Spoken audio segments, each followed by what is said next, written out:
frontal controla la carita. La parte más externa controla la cara. La parte superior controla el brazo, el miembro superior. Listo. ¿Por qué te lo pinto los dos juntos? Carita y miembro superior. Porque esa zona está irrigada por una arteria. ¿Quién irriga esta zona que mueve cara y miembro superior? ¿La arteria cerebral? Media, no se olviden. Nuestro cerebro, la zona que hace que movamos la cara en el cerebro y el brazo, está irrigada por la arteria cerebral media. ¿Ya? La arteria cerebral media.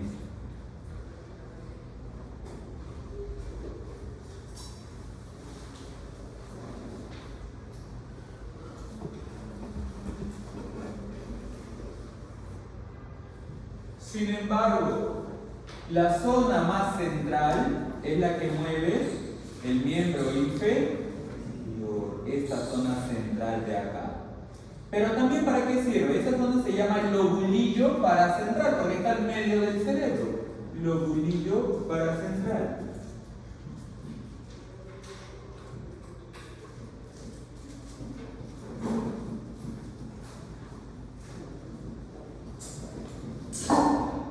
Esta zona mueve el miembro inferior, pero no solo mueve el miembro inferior, también controla ¿qué cosa?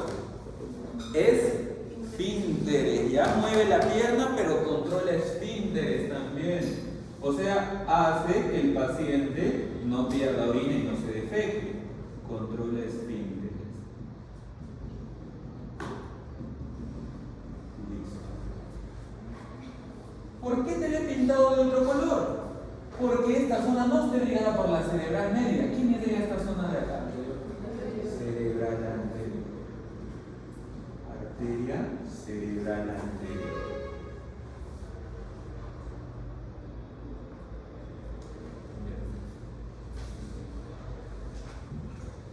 Pregunta, doctores. ¿El cerebro al lado izquierdo mueve el lado izquierdo del cuerpo? El lado derecho, ¿no? Porque decusa. O sea, eso que te dibujo ahí va a decusar hacia el otro lado.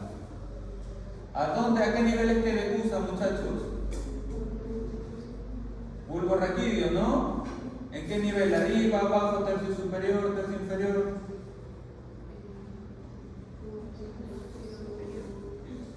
Tercio inferior de bulbo raquídeo. Ahí decusa, mira, este es bulbo. Mira cómo baja. Lado izquierdo se va a dominar el lado derecho.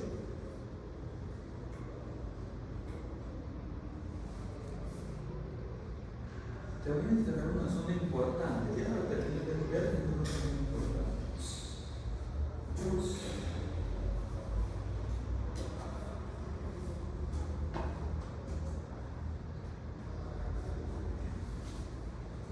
¿Te das cuenta que todo miembro inferior, miembro superior y carita, mira acá cómo está abanicado?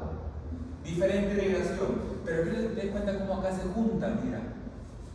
¿En qué zona se juntan lo que lleva miembro inferior, miembro superior y cara? ¿Cómo se llama esta zona?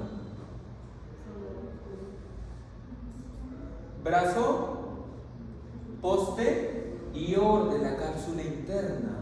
Esta zona donde se juntan las fibras de miembro inferior, miembro superior y cara, esta zona donde se juntan todas, se llama brazo posterior de cápsula interna.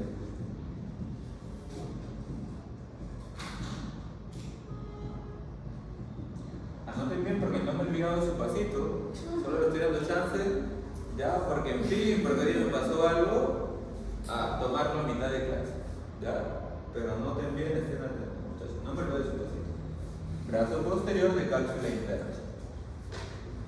¿Quién irriga esa zona, doctores? ¿Quién irriga esa zona? Esta zona de acá, el brazo posterior.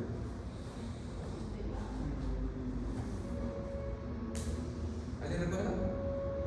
Esta zona está irrigada por la arteria coroidea anterior. Arteria coroidea anterior. Arteria coroidea anterior.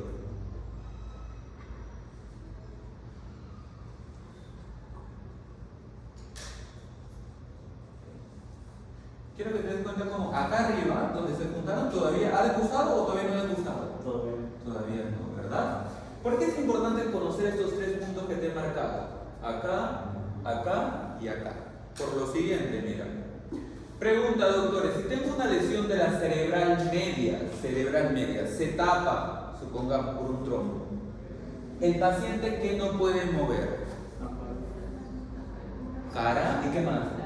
Miembro superior. ¿Del mismo lado o del otro lado? Entonces, no te olvides, mira, si hay un accidente cerebrovascular de la cerebral media izquierda, el paciente, ¿qué no mueve? Brazo derecho. ¿Y qué más no mueve? Cara derecha. No te olvides. Cerebral media. Pero si el ACV es de la cerebral anterior, ¿qué no mueve el paciente? La pierna. Si es el lado izquierdo, ¿qué pierna no mueve? Derecha. Es contralateral. ¿Cómo se llama cuando mueven débil?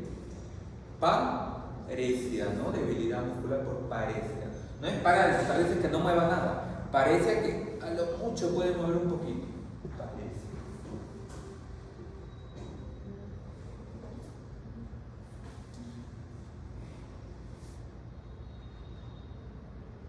Pero si se lesiona acá en el brazo posterior de la cápsula interna, pregunta, ¿qué no va a mover el paciente? Se lesionan estas fibras de acá.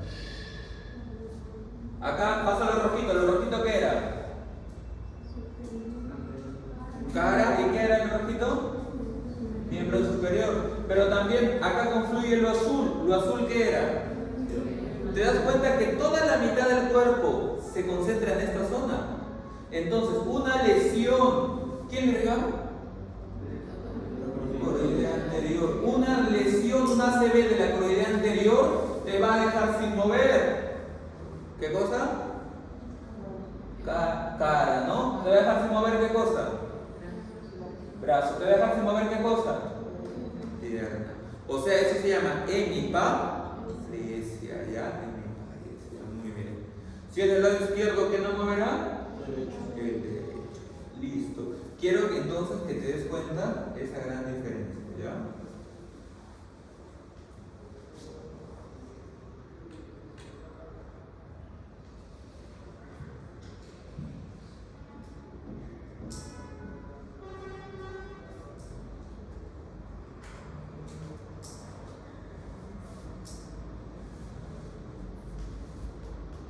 Ahora, no olvidar, cuando degusta todavía es una sola neurona, desde arriba mira cómo baja por toda hasta la médula espinal, una sola neurona.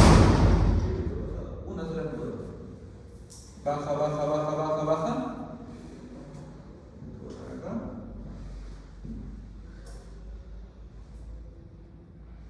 Hasta esta zona, ¿cómo se llama esta zona de la médula espinal? Hasta gris anterior, ¿no? Y ahí recién esa neurona que nació arriba, nació desde acá, mira cuánto ha bajado hasta la médula. Una sola neurona, larguísima. Hace sinapsis con la segunda, que es la demorada. Y esta segunda neurona sale por esta zona. ¿Quién es esta zona? La raíz anterior. Sale por el nervio e inerva el músculo. ¿Ya? Segunda neurona. ¿Te acuerdas cuando estudiabas nervio circunflejo? A ver, vamos a ver. Este es un número. 5. 1, 2, 3, 4, 5. A ver, la doctora Vicuña. ¿Se salió? 1, 2, 3, 4, 5. Nervio. Ah, mira, te mira mal, no se da. Nervio. Fácil o difícil pregunta usted. Fácil o difícil le pregunto. Fácil o difícil le pregunto. Fácil. A ver.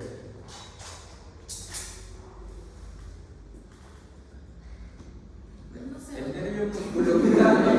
El nervio musculocutáneo. ¿Quién es nervio? ¿Alguien sabe? Eso es fácil, ¿no? Circunflejo. Axilar. Mediano. ¿No?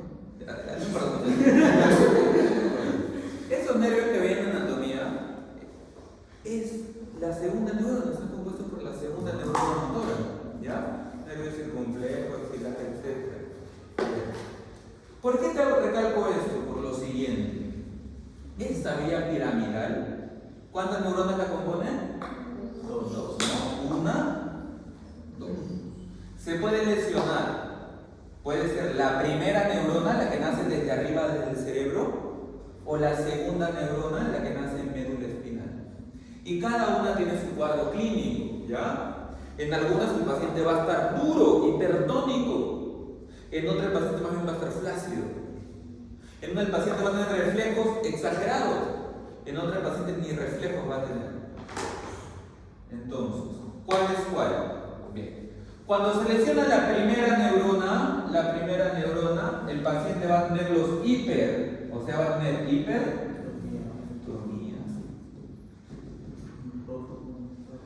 El paciente no mueve el brazo, pero está duro, ¿ya? No lo mueve, pero está duro, rígido. Hipertonía. Por eso estos pacientes pueden hacer parálisis flácida o espástica. Espástica, no te olvides. Yo veo que esto le ponen los exámenes y a veces falla. Este paciente está con parálisis, pero dura, parálisis espástica, ¿ya? Parálisis espástica. Reflejos exagerados, hiperreflexia.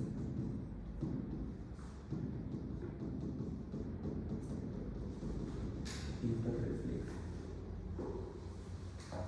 Cuando se lesiona esta primera neurona, hipertonía, hiperreflexia. También van a tener un signo donde tú en el pie le pasas un lápiz, abre como abanico. ¿Cómo se llama eso? Babinski positivo.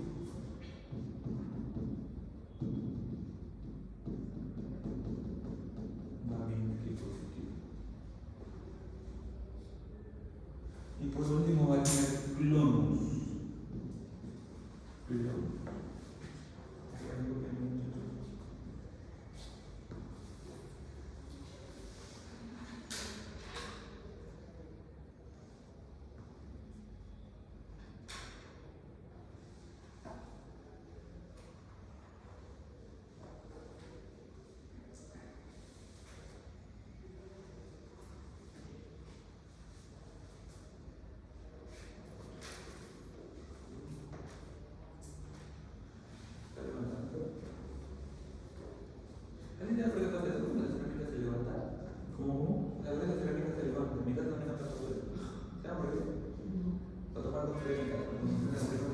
Acá no, chiquitito, en mi casa sí salió. ¿Piso? Sí, la cerámica un poquitito. En mi casa no se ve por qué.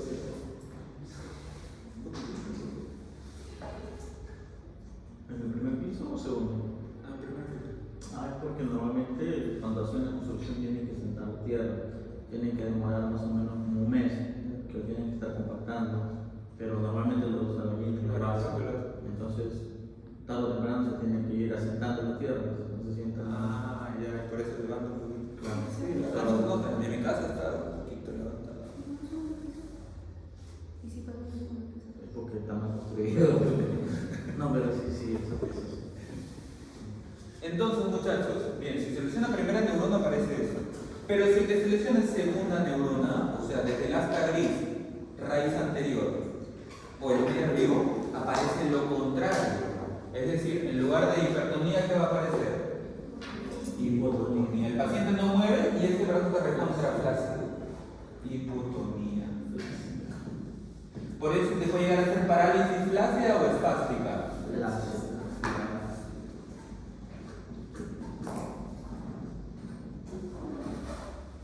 El paciente hace hipo.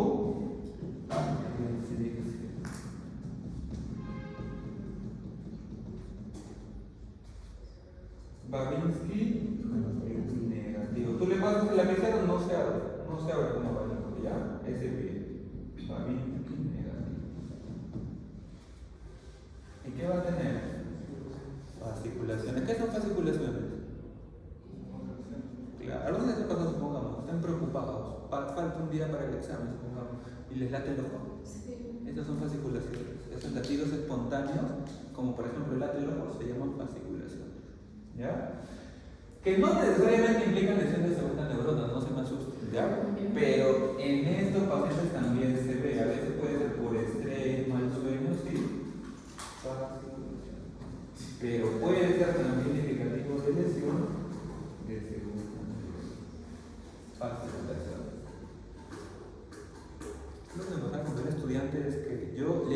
¿verdad? A veces me pasaba. Era un poco hipocondríaco y sentía que la tenía. ¿Sí me ha pasado? ¿Sí? Todas las enfermedades, todas las tienen. Ahora es diabética, que tiene, no sé. No, sí me ha pasado eso. Sí me ha pasado.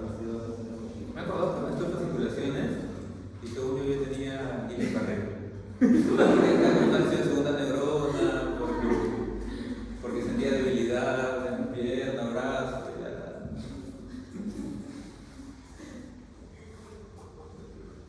¿qué pasaba? Me dio el corazón.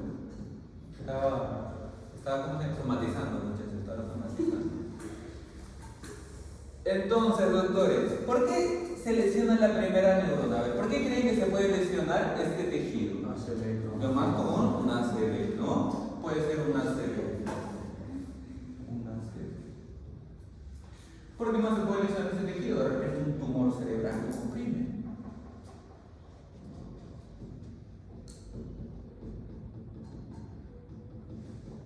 Etcétera. Todo lo que tú veas que afecta acá puede lesionar primera neurona.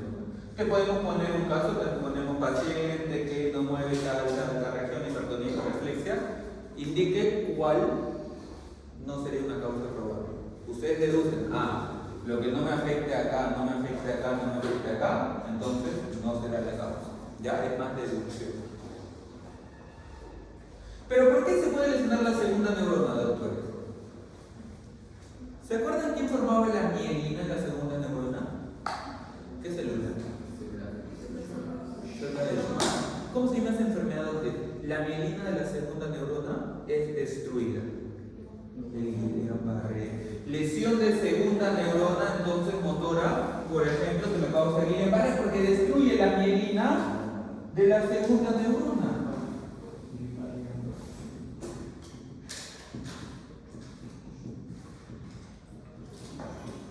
Guillain-Barré es un ejemplo de lesión de segunda neurona motora.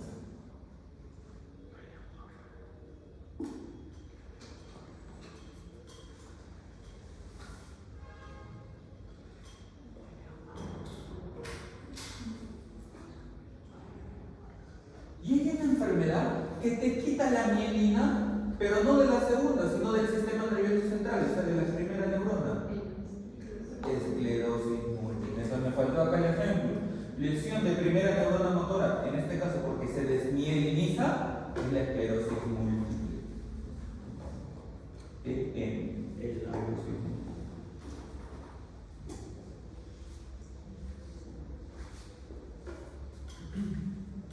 Doctores, ¿qué porcentaje de usa? El 90%. El otro 10% lo voy a poner en negrito, ¿ya? A ver, ya, espérate. El otro 10% no de uso.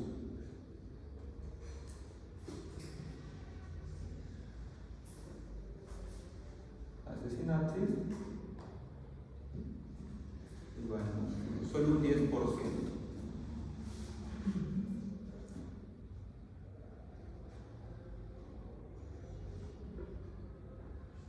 ¿Por qué es importante esto, muchachos?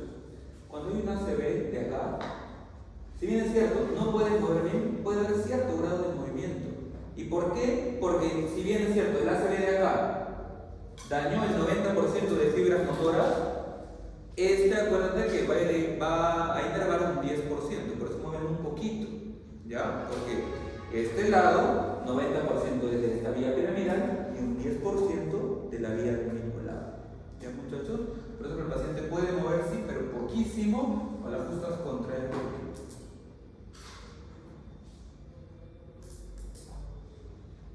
Listo. Entonces, lo que te he explicado es crucial para los ACVs, ¿ya? En ACV, quien domina esa parte de neuroanatomía va a poder diagnosticar la arteria lesionada. Doctores, ¿por qué se dan los famosos ACVs? Muy bien, el principal factor de riesgo, muchachos, es la hipertensión.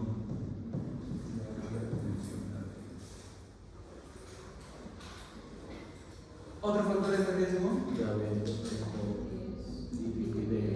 Diabetes, mellitus, la lipidemia, son los grandes factores. El tabaquismo, obesidad, claro, también.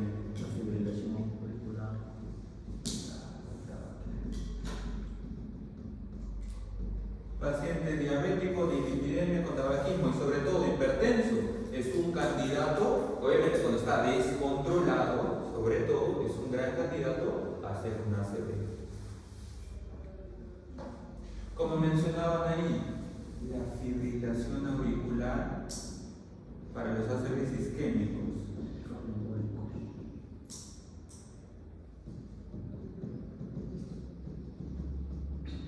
Esta solo aplica para los ACVs isquémicos, la fibrilación auricular.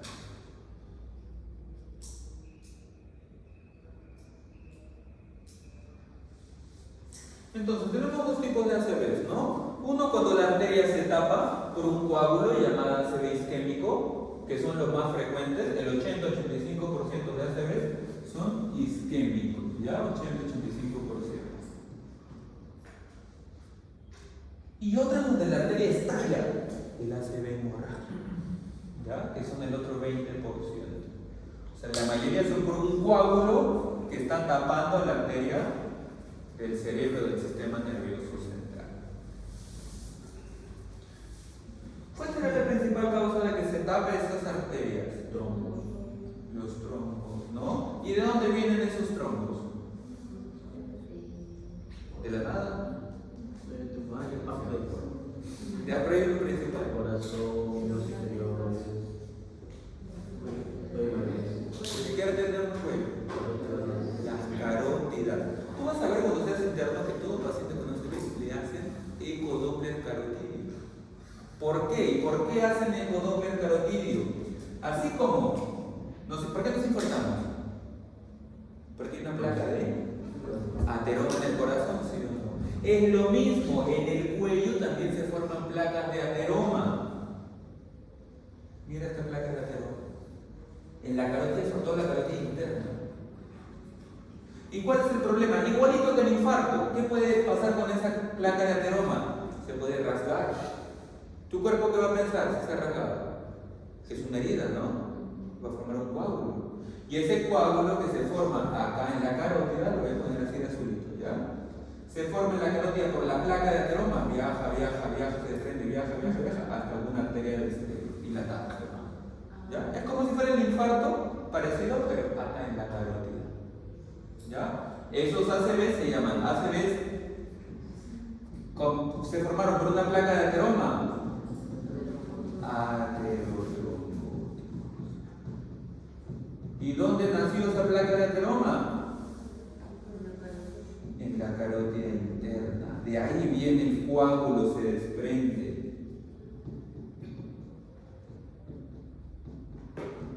Placa de ateroma en la arteria carótida interna.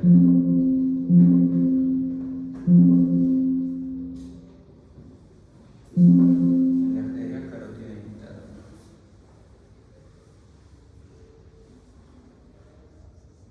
Entonces, no te olvides, cuando seas interno, ya tienes tu paciente de repente con ACV, ya está hospitalizado, ya le está en protocolo, todo.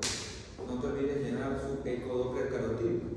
¿Ya? Si el asistente reciente ve que tú ya has llenado desde antes del pase de visita, te va a felicitar, etc. Va a comenzar pues también a generar un mejor equipo de trabajo, todo ello va a ser sumatorio para su internado. ¿Ya? No se olviden de eso.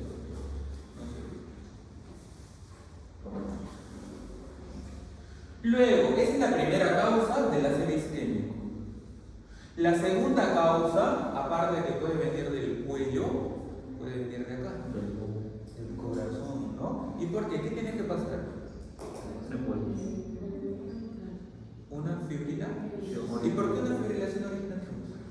Porque la fibrilación auricular va a generar trombos también, pues, coágulos. Y hacen el proceso anterior y llegan a...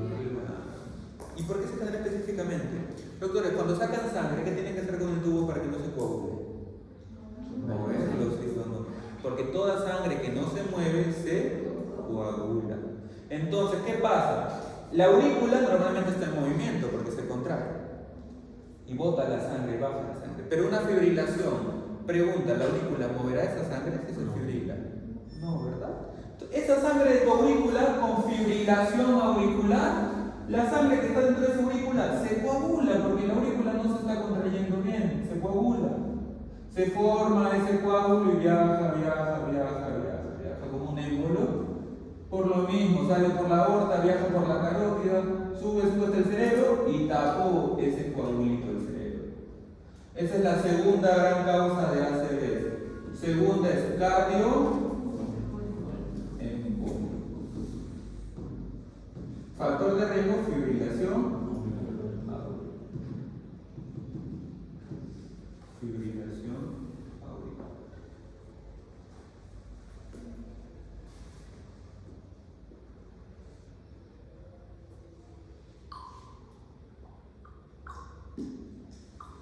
Fíjate, tienes tus compañeros sus citas, ¿no? Tienes dos compañeros que faltaban por aquí. ¿Dos más?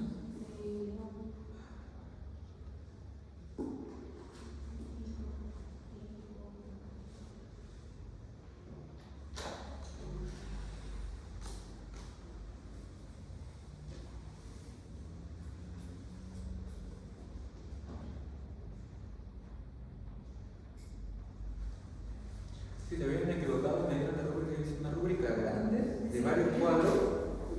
¿Sabes qué raro? Digo, no utilizado. Y era de cirugía la rúbrica. Pero qué raro, claro, cirugía tiene rúbrica grande, ¿no? No sé nada. Sí, no sé qué raro. Tener una rúbrica cambiado, no me ha actualizado. Entonces, esas son las dos grandes causas, ¿ya muchachos? Aterotrombótico, cardioembólico. Por eso, cuando tienes un paciente con fibrilación auricular, ¿qué escala le aplicas para ver si no anticoagulas? Chaspas, claro. ¿Por qué? Para impedir que dé una ACV.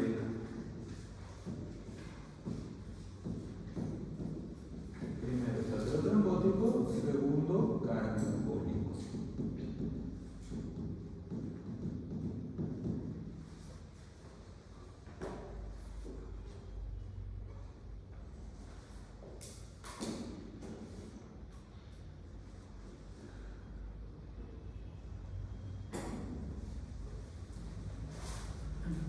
En cambio, el tercero es el lacunar, ¿ya? Se llama lacunar porque son pequeños, miden menos de 15 milímetros. Son chiquititos, ya menos de 15 milímetros.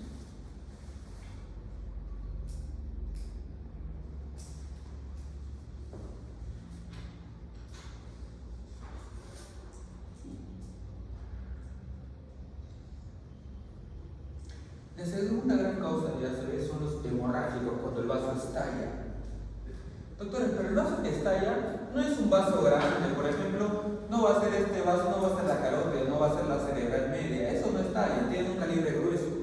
Los que estallan son los chiquititos, los que están profundos, los que están en los ganglios basales, estos de acá son los que estallan. ¿Y cómo se llama este vasito que estalla en el ACV hemorrágico?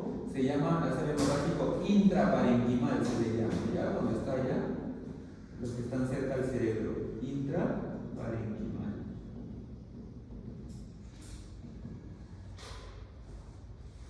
Ese vasito que estalla es un vasito pequeño, que por la fuerza de la presión elevada se rompe. ¿Alguien sabe cómo se llaman esos vasitos? Los famosos microneurismas de Charcot-Bouchard. Porque la arteria que se ha roto es la arteria lentículo estriada de Charcot-Bouchard. Arteria lentículo estriada de Charcot-Bouchard.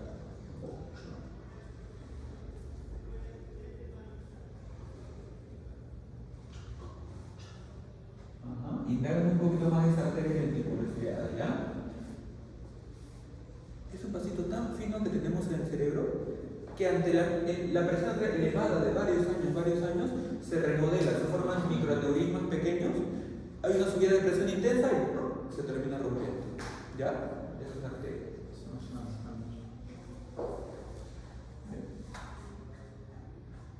Doctores, ¿cuál es el examen de elección de imagen para diferenciar una ACV isquémica de una ACV hemorrágica? Sin contraste. Tomografía sin contraste. Tomografía sin contraste. Aparte del contraste muchas veces se usa uno de los principales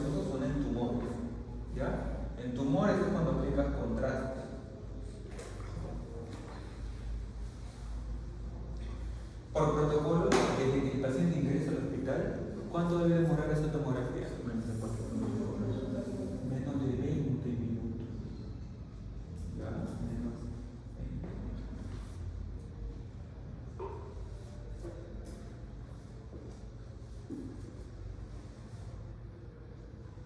En el ACV isquémico, doctores, como es isquémico, el tejido se queda sin irrigación. ¿Cómo se ve? ¿Negro o blanco? Negro, ¿no? ¿Cómo se llama eso en tomografía? Hipodenso. Así se ve un ACV isquémico, hipodenso.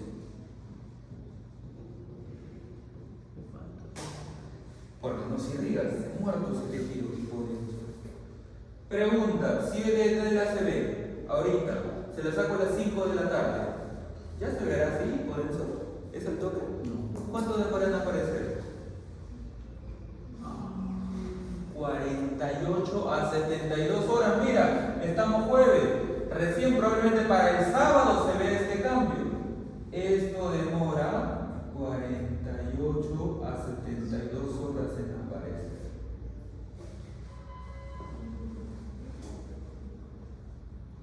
No es que el paciente te llegue sin mover el brazo, nada, y tú digas, ah, tu tomografía está normal y feliz, no hay ACV. No, demora 2 a 3 días. ¿Ya? No es que si no encuentras no sea isquémico, demora en aparecer 2 a 3 días.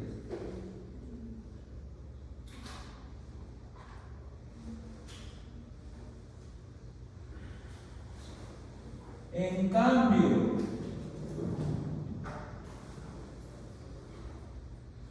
si hay sangre, si es hemorrágico, ¿cómo se va a ver? ¿Blanco o negro? Blanco, hiperdenso. Y eso sí aparece al toque, ¿ya? La hiperdensidad, que es sinónimo de ACV hemorrágico, aparece casi instantáneamente. A los 20 minutos ya están esos cambios, ya esa hiperdensidad. No demora mucho.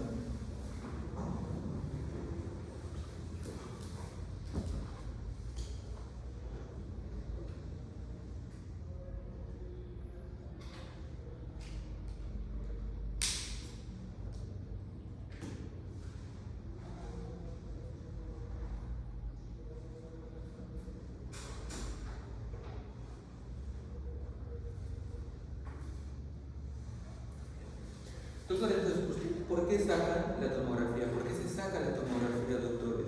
Hay dos opciones, ¿ya? Tú evaluaste al paciente, no mueve brazo, pierna, etc. ACV. Si te puede salir así y tu diagnóstico es hemorrágico, ¿verdad? O te puede salir normal, ¿y cuál será tu diagnóstico? Isquémico. No es que porque salga normal no sea ACV. Tu diagnóstico va a ser isquémico porque para que aparezca esto demora 2 a 3 días, ¿ya? No olvidar ello, entonces, doctor. Hay algunos signos indirectos de ACV isquémico que son visibles el mismo día. Averigüenlo ustedes, ¿ya? Les voy a dar, como la otra vez, no, doctor, qué peso, le voy a dar signo de la cuerda. Averigüen qué es eso, ¿ya? Para que el doctor no esté contento. Signo de la cuerda. El doctor, el signo de la cuerda. Doctor, una consulta. En todos los casos va a haber hiperdenso. Hiperdenso, digo. Sangre es sinónimo de hiperdenso. No, o sea, en todos los casos va a haber la sangre en la cara. Ah, ya. No, es que depende. Hay otro tipo de, por ejemplo, de ACV hemorrágico, como la hemorragia subaracnoidea. Se va a ver, pero dentro del polígono de Lully. Entonces depende del tipo de ACV. Como les estoy explicando, parte del cerebro me estoy centrando en eso. Después llegaremos a otro tema.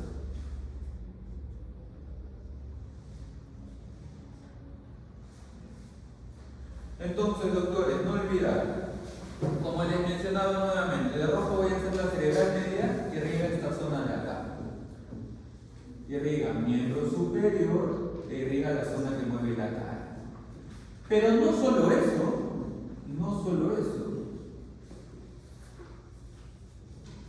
La cerebral media también irriga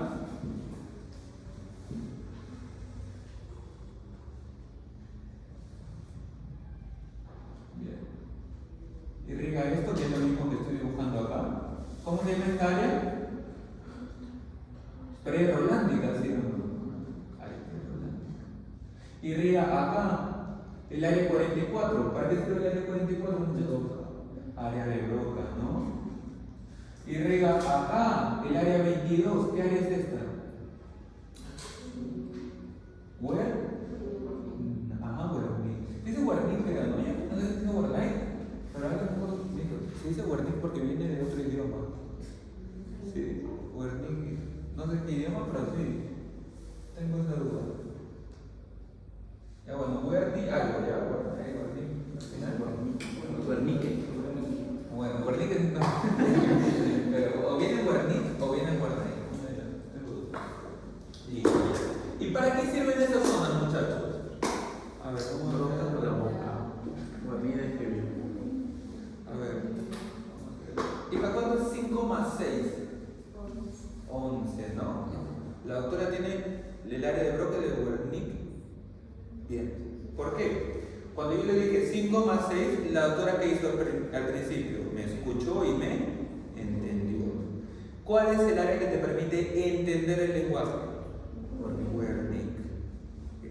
Y luego la doctora me respondió, me habló. ¿Cuál es el área que te permite hablar? Broca. Entonces, no te olvides, tú entiendes por Wernicke. Tú hablas lenguaje hablado por Broca. ¿Ya? No olvidar eso entonces.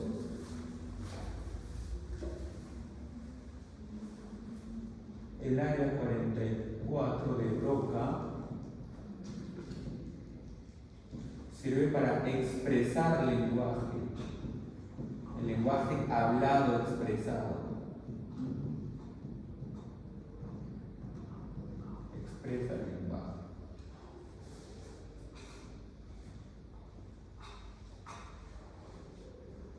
En cambio, el área 22 o de Wernicke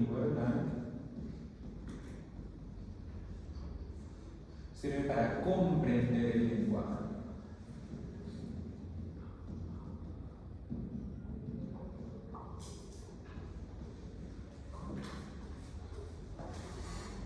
Doctor, ¿y por qué es importante eso? Por lo siguiente, miren. A ver, Steve, yo te voy a preguntar algo y tú solamente vas a balbucear nada más, ¿ya? ¿Cómo te llamas?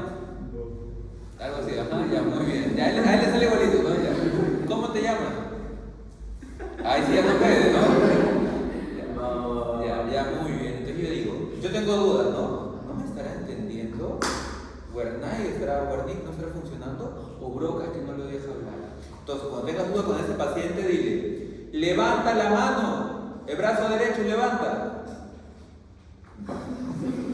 Como si estuviera bien. Pregunta, ¿comprendió lo que le dije? ¿Verdad? Si comprendió lo que le dije, ¿quién funciona? ¿Broca o Wernicke? Funciona porque comprendió. Entonces, yo digo, me comprende bien. ¿Y por qué me están hablando? Porque Broca está fallando, ¿ya? Para eso le sirve. Se le dicen, obedece órdenes. Wernicke está bien, ¿ya? Y si balbucea así, no puede hablar bien, Broca está fallando. ¿Ya, doctores? Bien. Fácil o difícil escrito. Doctor, ¿y el que escribe cuál sería? ¿Wernicke? No, el que escribe sigue siendo Broca, expresamiento del lenguaje. No solo el lenguaje hablado, también escrito expresamiento del lenguaje. ¿Por qué yo digo todo esto? Porque cuando la cerebral media falla, no solo no mueves la cara, no mueves el brazo, también pierdes la capacidad del lenguaje. ¿Ya? Afasia. Pero ¿dónde tenemos Broca y Wernicke? ¿En el cerebro izquierdo o cerebro derecho? Izquierdo. En la mayoría del cerebro izquierdo. ¿Ya? Cerebro izquierdo. ¿Cómo es eso? Bien, vamos a simplificarlo acá. Lesión de la arteria cerebral media. Bien, el paciente va a tener paresia de hemicara o hemiparesia, que es lo mismo, hemiparesia de cara y de miembro superior. ¿Ipsilateral del mismo lado o contralateral?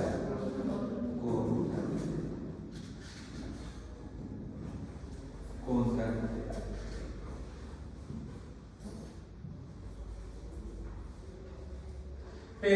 solo eso. Solo si en la mayoría de pacientes es la que se lesiona la arteria cerebral media izquierda, ¿qué se le va a añadir a ese cuadro? La afasia, porque en el lado izquierdo está Broca y Wernicke, ¿ya? Las del lado derecho no te hacen afasia, porque acá no está Broca y Wernicke. Estas te harán la pared, todo, pero no te hacen afasia.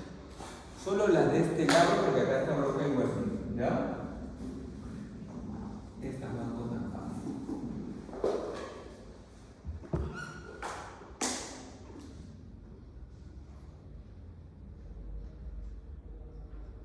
Si se lesiona la arteria cerebral anterior, ¿cuál es la clínica?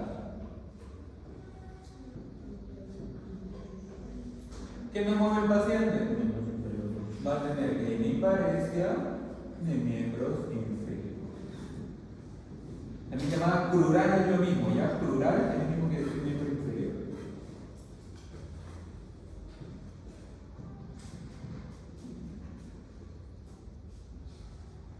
¿Y qué más va a tener aparte de eso? Y relajación, incontinencia de esfínter. En mi pareja, miembro inferior contralateral, y a su vez incontinencia de esfínter.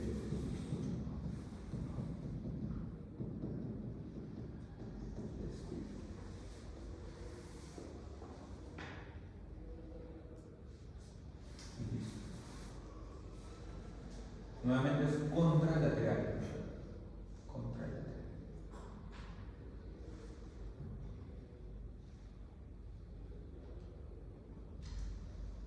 Luego tenemos la cerebral posterior. La cerebral posterior que irriga esta zona que estoy pintando de amarillito. ¿Quién es ese lóbulo? ¿Qué lóbulo es este? Occipital. ¿Y para qué es el lóbulo occipital? Para la visión, ¿no? Ojo está adelante, pero lo ves con el lóbulo cerebral de atrás. El lóbulo occipital sirve para la visión.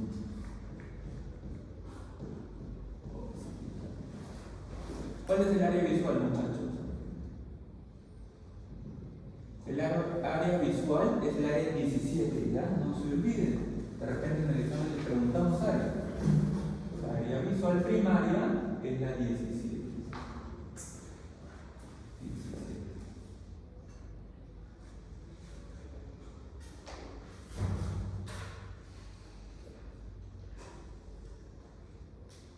¿Qué te va a dar cuando se lesiona la cerebral posterior? Te va a dar hemianopsia homónima o heterónima.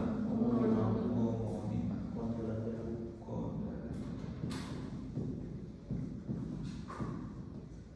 Averigüen qué es hemianopsia homónima contralateral. ¿Ya qué significa hemianopsia homónima contralateral?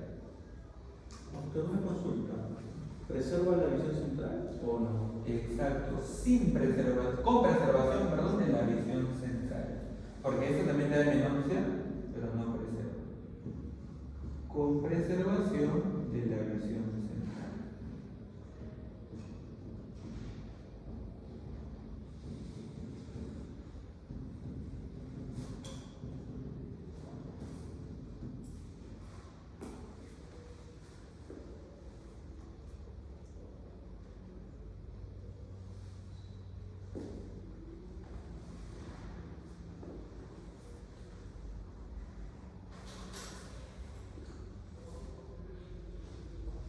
Por otro lado, la cerebral media, y ustedes averiguan por qué, también te da hemianopsia homónima contralateral. La cerebral media también te da hemianopsia homónima contralateral. Averigüen por qué. Es un detalle de la vida.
Entonces, teníamos por último una lesión de otro vaso importante, la coroidea anterior, ¿verdad? Que era la que justamente iba a abarcar todas estas zonas. El brazo posterior de la cápsula interna. Ahí el paciente, como es acá, donde está afectado la coroidea anterior. El paciente que no mueve, doctores, en mi pareja, ¿de qué zonas tiene? De toda la mitad, ¿no? No mueve la cara, no mueve el brazo, no mueve el miembro inferior. ¿Cómo se llama esa hemiparesia? Facio, por la carita, braquio, por el brazo, crural. Facio, braquio, crural. Ipsio contralateral.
ecuatorial.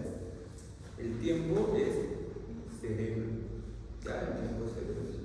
Si tú atiendes a ese paciente a tiempo, identificas, lo tratas a tiempo, ese cerebro se salva y el paciente nunca va a estar postrado. ¿Ya, doctores? Pero si nos demorábamos horas en tratarlo, ese cerebro ya se murió y nada lo va a regenerar. ¿Ya? El tiempo es cerebro.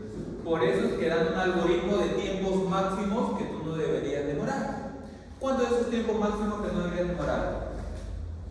Dentro del hospital, la tomografía debe demorar menos de ¿cuánto? 20 minutos. Menos de 20 minutos. En la tomografía. Para que tú diagnostiques si es hemorrágico o si es isquémico. ¿Ya?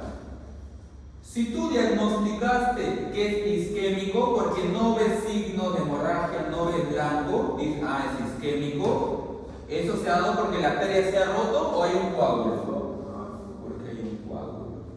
Doctores, si en el ácido isquémico hay un coágulo, ¿qué nos manda el razonamiento? ¿Qué tengo que hacer con ese coágulo? Disolverlo, ¿no? Los ACVs isquémicos, como es por un coágulo, el tratamiento es trombolisis, también llamado fibrinolisis. Recuerda que fibrina es coágulo. Trombolisis o también llamado fibrinolisis. Tienes que romper ese coágulo. Y hay un fármaco que disuelve esos coágulos. ¿Cómo se llama? Muy bien, los plazas, ¿no? Alteplasa. Mecanismo de acción: activan el plasminógeno tisular. Son activadores del plasminógeno tisular.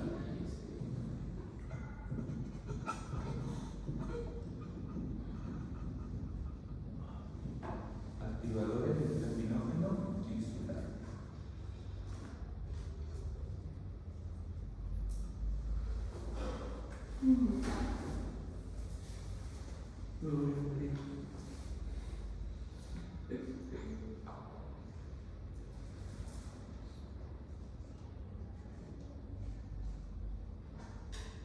Pero el criterio, ¿ya, muchachos?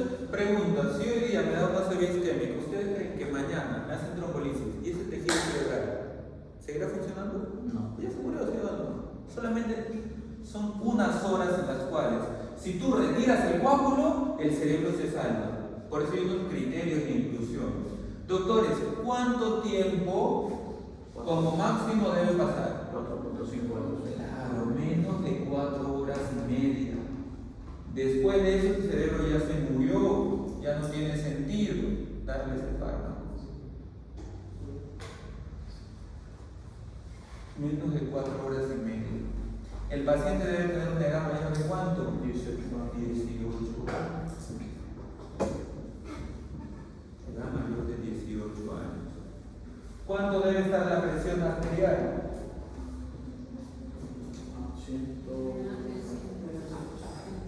185 sobre 110. La sistólica menos de 185 y la diastólica menos de 110. ¿Y la glucosa? Más de 50 y menos de 400. Muy bien. Entre un poquito más de 50 y menos de 400. Estos son los principales criterios. Hay varios, ¿ya? Pero estos son los principales.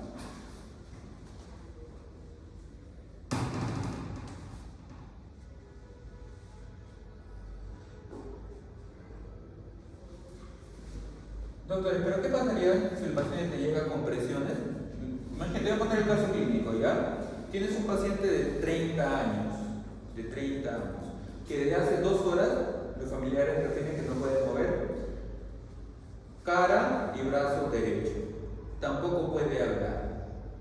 Bien, hasta ahorita, doctores, ¿dónde está el ACV? ¿Qué arteria? ¿Media derecha o izquierda? Izquierda, ¿no? Porque no mueve esto, no mueve acá izquierda. Bien. Le toman el examen físico, funciones vitales, presión en 200 sobre 140. Pregunta: ¿le puede hacer trombolisis en ese momento? no está cumpliendo este criterio, ¿sí o no? ¿Qué hacemos? ¿Lo dejamos así? Bajar la presión, ¿no? ¿Y con qué? Y esto va la pregunta. Si la presión está más elevada, ¿cuál es el antihipertensivo de elección en el ácido isquémico? Labetalol. No se olviden, si tienes que bajar por alguna razón, porque está muy elevada la presión, el antihipertensivo de elección es el labetalol.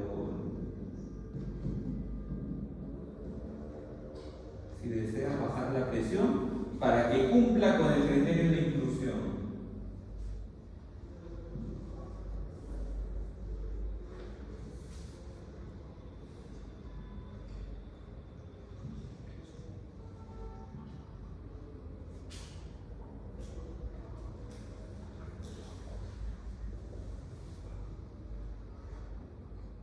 Y hay criterios de exclusión. ¿Cuál es el problema con este fármaco? Que así como te disuelve coágulos, va a hacer que tu cuerpo no coagule bien. Entonces, si tú tienes un antecedente de un golpe, puede que todavía esté débil esa zona y sangre, porque el fármaco impide la coagulación. Criterios de exclusión: un traumatismo craneoencefálico de los últimos 3 meses. Si te has golpeado la cabeza 3 meses antes, no puedes usar ese fármaco porque esa herida puede estar todavía sanando. Si tienes tumor cerebral, tampoco, porque muchos tumores cerebrales tienden a sangrar. Entonces le das este fármaco y ese tumor va a comenzar a sangrar. No olvidan entonces, doctores, esos criterios de exclusión. Por ahí también tienes si el paciente toma anticoagulantes. Claro, porque si ya de por sí toma anticoagulantes, le das este fármaco, el paciente puede sangrar.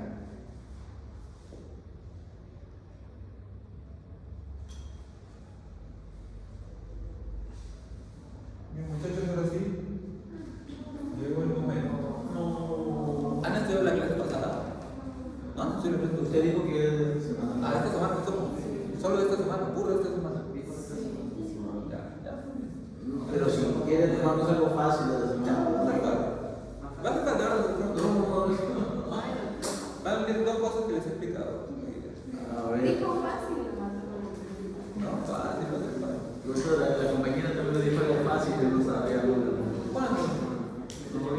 Ahorita. Ah,